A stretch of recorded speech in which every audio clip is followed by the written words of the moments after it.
பாப்பா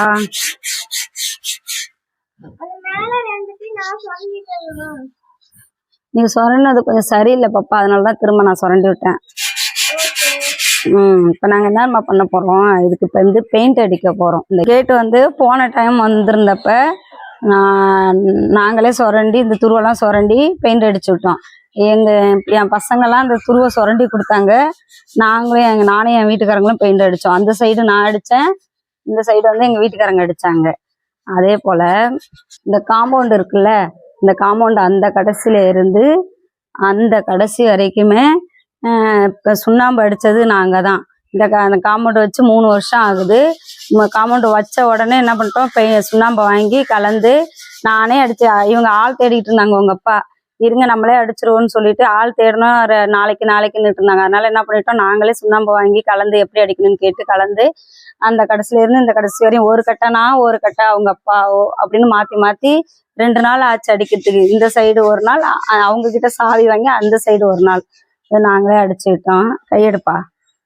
அப்புறம் வந்து இந்த இடத்துல வந்து செவுரு இருந்தப்ப இங்க கொஞ்சம் பெயிண்ட் அடிச்சது நான் தான் அடிச்சு விட்டேன். 2வது பெயிண்ட் அடிச்சது, ஃபர்ஸ்ட் இல்லை 2வது பெயிண்ட் அடிச்சது.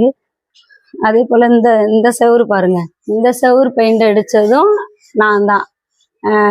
ஒரு மாதிரியா உதிர்த்துட்டு வந்துருச்சு, நல்லா இல்லை செவுரு. அதனால பார்த்து பெயிண்ட் மிச்சம் இருந்துச்சு.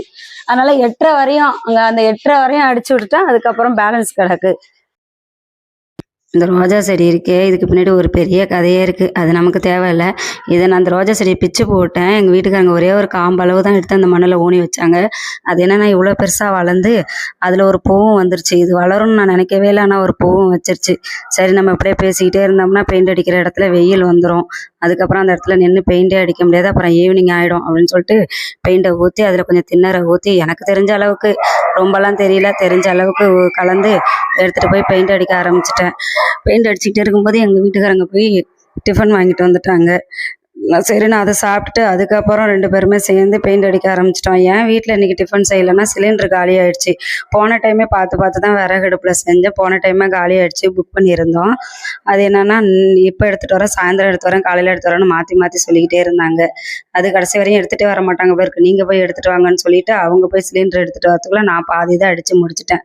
அதுக்கப்புறம் அவங்க வந்து பாதி அடித்தாங்க. 2 பேரும் இப்படியே மாற்றி அடித்து ஒரு வழியாக கேட்டுக்கு பெயிண்ட் அடித்து முடிச்சிட்டோங்க. இனிமேல் என்ன மதிய சாப்பாடு சாப்பிட்டுட்டு சமைச்சு சாப்பிட்டுட்டு படுத்து தூங்க வேண்டியதான் வேலை.